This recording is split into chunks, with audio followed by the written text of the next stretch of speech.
Very good morning, students. We'll discuss the next concept in your second chapter, that is essentials of a valid contract. So essentials, otherwise elements. So ಹೆಂಗಾದರೂ ಕೇಳ್ಬೋದು essentials of a valid contract ಅಥವಾ elements of a valid contract. Very important question for your examination point of view. So what is contract? It is an agreement between two parties, two or more parties. So it should be lawful in nature. So both the parties has to agree the terms and conditions. Then only it will become the effective contract, we can say. So it should be enforceable by law ಅಂತ ಕೂಡ ನಾನು ಹೇಳಿದೆ. So what are the essentials? ಒಂದು contract ಅಂದಿದ ತಕ್ಷಣ ಆ ಕಾಂಟ್ರಾಕ್ಟಲ್ಲಿ ಏನೇನು ಇರಬೇಕು, so what and all things it has to contain, will discuss one by one. So you will be having offer and acceptance, legal obligation, consensus and idem, free consent, competence of the parties, lawful consideration. So you have 6 points here, and the other points you will be having lawful object, not declared to be void, certainty and possibility of performance, and legal formalities. So these are the essential elements of the valid contract. So we'll discuss one by one. The first one you will be having offer and acceptance. So ಈ point ನಿನ್ನೆ ನಿಮಗೆ explain ಮಾಡಿದೆ. Agreement ಅಂದಿದ ತಕ್ಷಣ both one has to offer, other has to accept, and it has to be signed legally. So legal ಆಗಿ ಅಗ್ರಿಮೆಂಟ್ಗೆ ಬಂದಾಗ ಅದು ಕಾಂಟ್ರಾಕ್ಟ್ ಅಂತ ಹೇಳ್ಬೋದು ಅಂತ ನಾನು ಹೇಳಿದೆ. ಸೊ ಫಸ್ಟ್ ಆ್ಯಂಡ್ ಫಾರ್ಮೋಸ್ಟ್ ಒಂದು ಕಾಂಟ್ರಾಕ್ಟ್ ಅಂದಿದ ತಕ್ಷಣ they should be offer and acceptance. In order to create a valid contract they must be an agreement between the parties. So one is going to offer, the other is going to accept it. Then only we can say it as a effective contract ಅಥವಾ ಒಂದು valid contract ಅಂತ ಹೇಳ್ಬೋದು. So this is your first essential. Next you will be having legal obligation. So ಯಾರು contract enter ಆಗ್ತಾರೋ that obligation should be legal in nature. So ನಾನು ನಿಮ್ಗೆ ಹೇಳಿದೆ, social contracts, domestic contracts ಇದೆಲ್ಲ ಬಂದುಬಿಟ್ಟು ಲೀಗಲ್ ಕಾಂಟ್ರಾಕ್ಟ್ಸ್ ಆಗಲ್ಲ. So only those contracts law ಪ್ರಕಾರ ಅದು ಎಫೆಕ್ಟಿವ್ ಆಗಿದ್ರೇ, ಲಾ ಪ್ರಕಾರ ಎನ್ಫೋರ್ಸ್ ಆದ್ರೇ, then that contracts we can call it as a effective contracts ಅಂತ ಹೇಳ್ಬೋದು. So all the contract should have the legal obligation. So both the parties should have the intention to create a legal contracts in between them. So if one party fulfils the contract, ಅಗ್ರಿಮೆಂಟ್ಗೆ ಏನು enter ಆಗಿರ್ತಾರೋ ಅದು ಒಂದು party ಮಾತ್ರ fulfil ಮಾಡಿ ಇನ್ನೊಂದು party ಅದನ್ನು fulfil ಮಾಡಿಲ್ಲ ಅಂದರೆ ಈ is answerable in the court of ಲಾ. ಅವನು ಕೋರ್ಟಲ್ಲಿ ಎಫೆಕ್ಟಿವ್ ಆಗಿ ಹೇಳಬೇಕು ಯಾಕೆ ಅವನು ಈ ಕಾಂಟ್ರಾಕ್ಟ್ನ ಫುಲ್ಫಿಲ್ ಮಾಡಿಲ್ಲ ಅಂದ್ಬಿಟ್ಟು. There are the chances that ಅವನಿಗೆ ಪೆನಾಲ್ಟಿ ಬೀಳೋ ಚಾನ್ಸಸ್ ಕೂಡ ಇರುತ್ತೆ.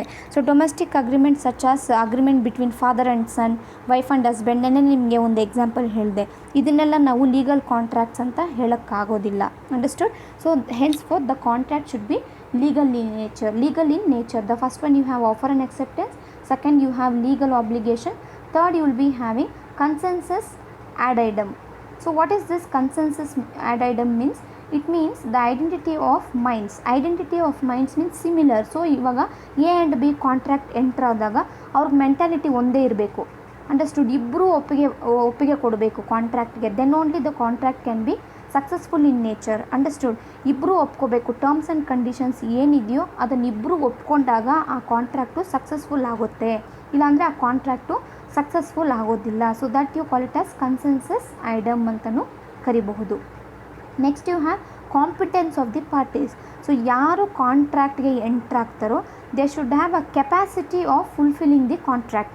either they should have a capacity or either they have to have that qualification in order to fulfill the contract.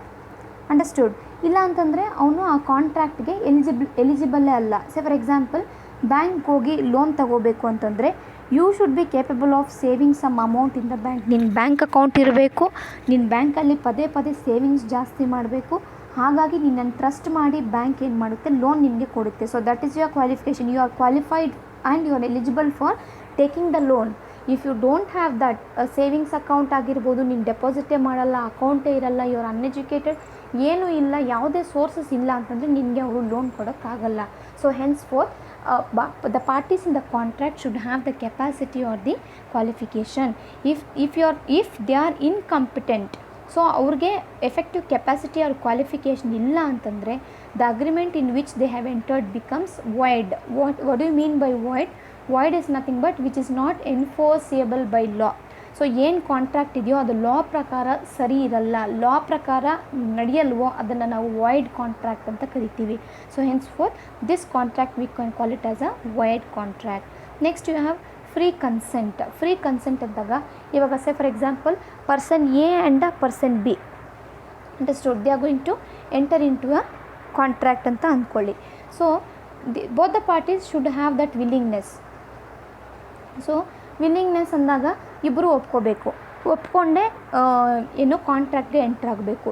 So A ಬಂದುಬಿಟ್ಟು ಅವನ್ನ ಬೆದರಿಸಿ ಫ್ರಾಡ್ ಮಾಡಿ ಮಿಸ್ಇಂಟರ್ಪ್ರಿಟೇಷನ್ ಮಾಡಿ ಅವನ್ನ ಅಗ್ರಿಮೆಂಟಲ್ಲಿ ಸೈನ್ ಮಾಡಿಸ್ಕೋಬಾರ್ದು. Understood. Say for example person A he is going to have one revolver in his hand, ಬಿನ ಬೆದರಿಸೋದು.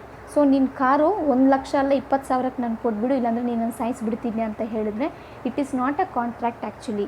So both the party should have the willingness. ಇವಾಗ ನಾನು ಕಾರು ಸೆಲ್ ಮಾಡ್ತೀನಿ ಅಂದಾಗ ಎ ಅದನ್ನು ಒಪ್ಕೊಂಡು ಎಷ್ಟು ಪ್ರೈಸ್ ಅಂತ ನೆಗೋಸಿಯೇಷನ್ಸ್ ಮಾಡಿ ಇಬ್ಬರು ಒಂದು ಅಂಡರ್ಸ್ಟ್ಯಾಂಡಿಂಗ್ಗೆ ಬಂದು ಆ ಕಾಂಟ್ರಾಕ್ಟ್ನ ಫುಲ್ಫಿಲ್ ಮಾಡಬೇಕು. ಫೋರ್ಸ್ ಮಾಡಿ ಬೆದರಿಸಿ ಫ್ರಾಡ್ ಆ್ಯಕ್ಟಿವಿಟೀಸ್ ಮಾಡಿ ಕಾಂಟ್ರಾಕ್ಟ್ ಮಾಡಿದ್ರೆ it is not enforceable by law. Once again it is a void contract ಅಂತ ಹೇಳ್ಬೋದು. So this is free consent. Next you will be having lawful consideration. So every contract needs something in returns, needs some monetary benefit in return. ಏನು ಒಂದು monetary benefit ಇಲ್ಲ ಅಂತಂದರೆ ಯಾರೂ ಅಷ್ಟೇ ಕಾಂಟ್ರಾಕ್ಟ್ಸ್ಗೆ enter ಆಗೋದಿಲ್ಲ. Understood. So every agreement must be supported by the consideration. So any agreement without a consideration is not a valid contract. Understood. It is not a valid contract. So ಕೆಲವರು ಹೇಳಿದ ಮಾತನ್ನು ನಡೆಸ್ಕೊಳ್ತಾರೆ. So without expecting anything in return. So ಅಂಥ ಅಗ್ರಿಮೆಂಟ್ಸ್ನ ನಾವು contracts ಅಂತ ಕರೆಯೋಕ್ಕಾಗಲ್ಲ. ಏನೋ ಒಂದು ಋಣ ಇರಬಹುದು, ಹೆಲ್ಪ್ ಆಗಿರ್ಬೋದು, ಆ ಥರ ಹೆಲ್ಪಿಂಗ್ ನೇಚರ್ ಕೈಂಡ್ನೆಸ್ಸಿಂದ ಮಾಡುವಂಥ ಆ್ಯಕ್ಟಿವಿಟೀಸ್ನ ನಾವು ಕಾಂಟ್ರಾಕ್ಟ್ ಅಂತ ಹೇಳೋಕ್ಕಾಗಲ್ಲ. ಸೊ ಕಾಂಟ್ರಾಕ್ಟ್ ಅಂತ ಯಾವಾಗ ನಾವು ಹೇಳ್ಬೋದು ಅಂತಂದರೆ if one party expect some returns from the another party then only we call it as a contract ಅಂತ ಹೇಳ್ಬೋದು. Contract which is enforceable by the law ಅಂತ ಹೇಳ್ಬೋದು. Understood. Say for example A and B, A ಏನು ಮಾಡ್ತಾನೆ ಬಿಗೆ ನಾನು ನಿನಗೆ government job ಈಸ್ಕೊಡ್ತೀನಿ, ನೀನು ಇನ್ ರಿಟರ್ನ್ ನನಗೆ 50,000 ರೂಪೀಸ್ ಕೊಡು ಅಂತ ಕೇಳ್ತಾನೆ. Understood. So actually this is against law. ಇದನ್ನು ನಾವು ಲಾಫುಲ್ ಕನ್ಸಿಡರೇಷನ್ ಅಂತ ಕರೆಯೋಕ್ಕಾಗಲ್ಲ. Because he is taking the bribe, is taking the corrupted amount from that person and he is going to offer the job for him. So this is not a lawful consideration. So hence forth ಒಂದು consideration ಇಲ್ಲದೆ ಅದನ್ನು ನಾವು contract ಅಂತ ಕರೆಯೋಕ್ಕೆ ಆಗೋದಿಲ್ಲ ಅಂತ ಹೇಳ್ಬೋದು. Next you have lawful object. So lawful object means object here is nothing but the frame or a design of an agreement. So ಒಂದು ಅಗ್ರಿಮೆಂಟ್ ಅಂದಿದ ತಕ್ಷಣ ಆ ಅಗ್ರಿಮೆಂಟ್ ಯಾವ ರೀತಿ ಇರುತ್ತೆ, ಆ ಅಗ್ರಿಮೆಂಟ್ ಯಾವ ರೀತಿ ಡಿಸೈನ್ ಆಗಿರುತ್ತೆ. Design is nothing but colour, size, shape ಅದೆಲ್ಲ ಡಿಸೈನು. ಒಂದು ಕಾಂಟ್ರಾಕ್ಟ್ ಅಂದಿದ ತಕ್ಷಣ ಏನು ಅದರ ರೂಲ್ಸ್ ಆ್ಯಂಡ್ ರೆಗ್ಯುಲೇಷನ್ಸ್ ಯಾವ ರೀತಿ ಇರುತ್ತೆ, ಯಾವ ರೀತಿ ಫ್ರೇಮ್ ಆಗಿರುತ್ತೆ, ಸಿಸ್ಟಮ್ಯಾಟಿಕ್ಕಾಗಿ ಯಾವ ರೀತಿ ಅದು ಪ್ಲ್ಯಾನ್ ಆಗಿರುತ್ತೆ ಅನ್ನೋದನ್ನು ನಾವು ಆಬ್ಜೆಕ್ಟ್ ಅಂತ ಕರಿತೀವಿ. ಸೊ ಯಾವುದೇ ಅಗ್ರಿಮೆಂಟ್ಗೆ ಕಾಂಟ್ರಾಕ್ಟ್ಗೆ ಆಗಿರ್ಬೋದು the object should be the rules and regulations, the framework should be lawful in nature. Understood. Lawful ಆಗಿಲ್ಲ ಅಂತಂದರೆ ಅದನ್ನು ನಾವು ಮತ್ತೆ ಕಾಂಟ್ರಾಕ್ಟ್ ಅಂತ ಕರೆಯೋಕ್ಕಾಗಲ್ಲ. If it is unlawful again the contract is set to be void in nature. So the object is set to be unlawful. ಯಾವಾಗ ಒಂದು framework of a contract is unlawful ಅಂತ ನಾವು ಹೇಳ್ಬೋದು ಅಂತಂದರೆ if it is forbidden by the law. Forbidden is nothing but if it is not permitted. So law ಪ್ರಕಾರ ಅದು permit ಆಗಿಲ್ಲ, permission ಇಲ್ಲ ಅದಕ್ಕೆ ಅಂದಾಗ ಅದು ಬಂದುಬಿಟ್ಟು ಲಾಫುಲ್ ಆಬ್ಜೆಕ್ಟ್ ಆಗೋದಿಲ್ಲ. So if it would defeat any provisions of law. So law ಪ್ರಕಾರ ಏನು ಪ್ರಾವಿಷನ್ಸ್ ಇರುತ್ತೋ, ಏನು ರೆಕಮೆಂಡೇಷನ್ಸ್ ಇರುತ್ತೋ ಅದನ್ನು ಫಾಲೋ ಮಾಡಿಲ್ಲ ಅಂತಂದರೆ ಅದನ್ನು ನಾವು ಲಾಫುಲ್ ಆಬ್ಜೆಕ್ಟ್ ಅಂತ ಕರೆಯೋಕ್ಕಾಗಲ್ಲ. ಇಫ್ ಇಟ್ ಈಸ್ ಫ್ರಾಡಿಲೆಂಟ್, ಸೊ ಏನಾದರೂ ಫ್ರಾಡಿಲೆಂಟ್ ಟರ್ಮ್ಸ್ ಆ್ಯಂಡ್ ಕಂಡೀಷನ್ಸ್ ಇದ್ದರೆ ಅದನ್ನು ನಾವು ಲಾಫುಲ್ ಆಬ್ಜೆಕ್ಟ್ ಅಂತ ಕರೆಯೋಕ್ಕಾಗಲ್ಲ. And the other hand if it involves any injury to the person or the property of any other. So ಯಾವುದೇ ವ್ಯಕ್ತಿಗೆ ಆಗಿರ್ಬೋದು ಅಥವಾ ಪ್ರಾಪರ್ಟಿಗಾಗಿರ್ಬೋದು ಏನಾದರೂ ಹಾರ್ಮ್ಫುಲ್ ಆ್ಯಕ್ಟಿವಿಟೀಸ್ ಮಾಡೋಂಗಿದ್ರೆ ಅದನ್ನು ನಾವು ಕಾಂಟ್ರಾಕ್ಟ್ ಅಂತ ಕರೆಯೋಕ್ಕೆ ಆಗೋದಿಲ್ಲ. Henceforth it should be lawful in nature. ಎಕ್ಸಾಂಪಲ್ನು say for example one person is going to hire the house, is going to take the house from another person in order to conduct the gambling activities ಅಂತ ಅಂದ್ಕೊಳ್ಳಿ. So gambling activities is illegal in nature. So henceforth ಇದು ಬಂದುಬಿಟ್ಟು lawful object, ಇದು ಬಂದುಬಿಟ್ಟು ಕಾಂಟ್ರಾಕ್ಟೇ ಆಗೋದಿಲ್ಲ. ಯಾಕಂದರೆ ಅವನು ಮನೇನ ಹೈರ್ ಮಾಡ್ಕೊತಾ ಇರೋದು ಏನಕ್ಕೆ ಅಂತಂದರೆ ಗ್ಯಾಂಬ್ಲಿಂಗ್ ಅನ್ಲಾಫುಲ್ ಆ್ಯಕ್ಟಿವಿಟೀಸ್ನ ಕಂಡಕ್ಟ್ ಮಾಡೋಕ್ಕೆ. ಸೊ ಇದು ಬಂದುಬಿಟ್ಟು ಸಕ್ಸಸ್ಫುಲ್ ಕಾಂಟ್ರಾಕ್ಟ್ ಅಂತ ನಾವು ಹೇಳೋಕ್ಕಾಗಲ್ಲ. So it comes under something which is not relevant, fraudulent ಅಂತಾನು ನಾವು ಹೇಳ್ಬೋದು. So henceforth contract should be lawful in nature. Next you have not declared to be void. So void is nothing but which is not enforceable by law ಅಂತ ನಾನು ಹೇಳಿದೆ. ಎಲ್ಲ ಕಾಂಟ್ರಾಕ್ಟ್ಸು ಅಷ್ಟೇ ಲಾ ಪ್ರಕಾರ ಅದು ಒಪ್ಪಿಗೆ ಆಗಿಲ್ಲ ಅಂತಂದರೆ ಅದನ್ನು ನಾವು ಕಾಂಟ್ರಾಕ್ಟ್ ಅಂತ ಕನ್ಸಿಡರ್ ಮಾಡೋಕ್ಕೆ ಆಗೋದಿಲ್ಲ. So this is known as not declared to be void. It should be declared as void according to section 24 to 30 of ICA. So 24 to 30 of ICA ಅಲ್ಲಿ ಯಾವ contract void enforceable by law ಪ್ರಕಾರ acceptable ಆಗಲ್ವೋ ಅಂಥದ್ದನ್ನು ನಾವು exhibit ಮಾಡೋಕ್ಕಾಗೋದಿಲ್ಲ. Exhibit ಮಾಡಿದ್ರೂ ಅದು ಲಾ ಪ್ರಕಾರ ಸರಿ ಇರೋದಿಲ್ಲ. The court of law is not going to support you if you are going to enter in to such laws ಅಂತ ಹೇಳ್ಬೋದು. Next you have certainty and possibility of performance. So ಈ ಕಾಂಟ್ರಾಕ್ಟಲ್ಲಿ ಟರ್ಮ್ಸ್ ಆ್ಯಂಡ್ ಕಂಡೀಷನ್ಸ್ ಏನಿರುತ್ತೋ they should be precise and certain. Precise and certain means ಏನು rules and regulations ಇರುತ್ತೋ ಅದನ್ನು fulfil ಮಾಡೋಕ್ಕಾಗಬೇಕು. It should be precise means short ಆಗಿರಬೇಕು. Understood? Very tough rules, very rigid rules ಇದ್ದರೆ ಆ ಕಾಂಟ್ರಾಕ್ಟ್ಸ್ನ ನಾವು ಫುಲ್ಫಿಲ್ ಮಾಡೋಕ್ಕಾಗೋದಿಲ್ಲ. And it should be certain in nature. Yes, certainly ಅದನ್ನು ಫುಲ್ಫಿಲ್ ಮಾಡೋಕ್ಕಾಗಬೇಕು.